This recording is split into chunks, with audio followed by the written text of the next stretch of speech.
I'm Finn. I'm Pops. Or Ben. And this is Record Pops. Episode 5. 5. It's been a long time. But we're back. We got the stereos fixed. We moved in a new couch. Not a new couch, an old couch. Rearranged the room. Same room.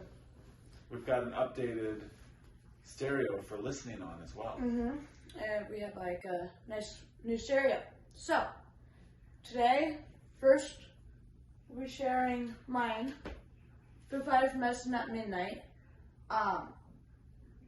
I picked it up because I just really I enjoy listening to it, and I really think the pressing of it's really nice. So we'll listen to that.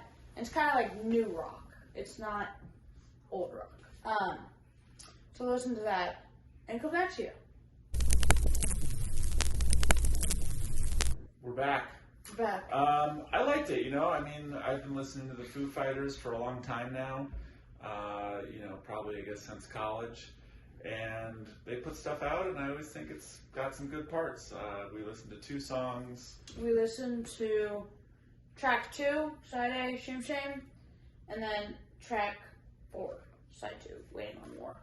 I've listened to the whole thing. Side B is not very different, so. Yeah, no, I thought it's a good album. I liked it a lot. Good pick. Yeah, so it was released in 2021. Personally, I think the pressing's really nice. You can tell with the stereo setup, good pressings, bad pressings, and this was definitely a good pressing because it felt like the band was there. Yeah, so we listened to that. Apparently it's not the internet's favorite Foo Fighters album. But we don't care what the internet says. The internet can say whatever they want. Alright, let's see what's... Alright, moving on. We're going to keep it in the rock and roll, kind of hard rock. I don't know if you call Guns N' Roses heavy metal, but this is their classic 1987 release, Appetite for Destruction. Or as the Dutch guy I was counselor with at summer camp used to say, Appetite! This is a 2018 reissue. They did a digital remastering and put it on the vinyl again.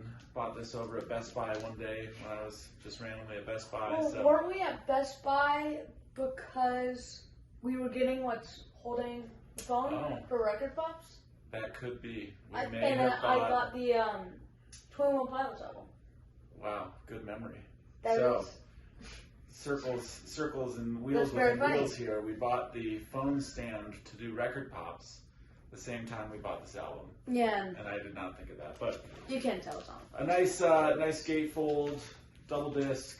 It's actually only 3 sides, and then on the back of the second LP, supposed to be some holographic pictures. Mine did not actually get those.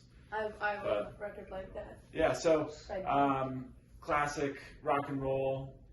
Released when I was about 10 years old, so similar to Foo Fighters coming out when Finn was almost 10 years old. I was 11, 2021. 2021, right? Yeah. All right, so we're going to take a listen. All right, we're back. We're back. Just listened to, let's see, we heard Sweet Child of Mine first, classic, and then the real classic off this album, Welcome to the Jungle. Amazing. And I've got to say, I mean, growing up in the late 80s, early 90s, MTV constantly was playing Guns N' Roses videos.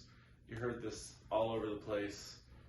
So it's definitely a little bit of a nostalgia trip for me to hear it. What did you think of it? I thought, I've obviously heard all these songs. They're classics. They're awesome. And I thought that the similarities between rock now with this new Foo Fighters album, which I think personally is the biggest rock band newest release. I might be wrong, just of my knowledge. And classic rock. Well, no, that's not classic rock. Like classic heavy rock like this.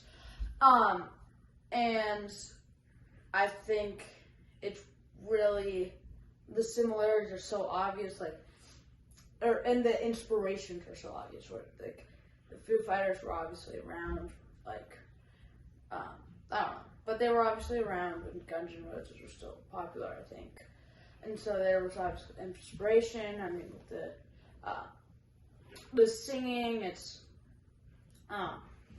scream singing, I guess you could call it. Especially for Axl Rose. Yeah, and I totally saw the similarities between I forgot the main lead singer. Dave Grohl. Dave Grohl. Between Dave Grohl and that guy. And so it was fun to compare. And the bands, like, outside the singers, the guitars very similar, the drums are very similar, and it's fun to see how it's, like, evolving with, like, the Foo Fighters kind of having this new pop beat, kind of ish,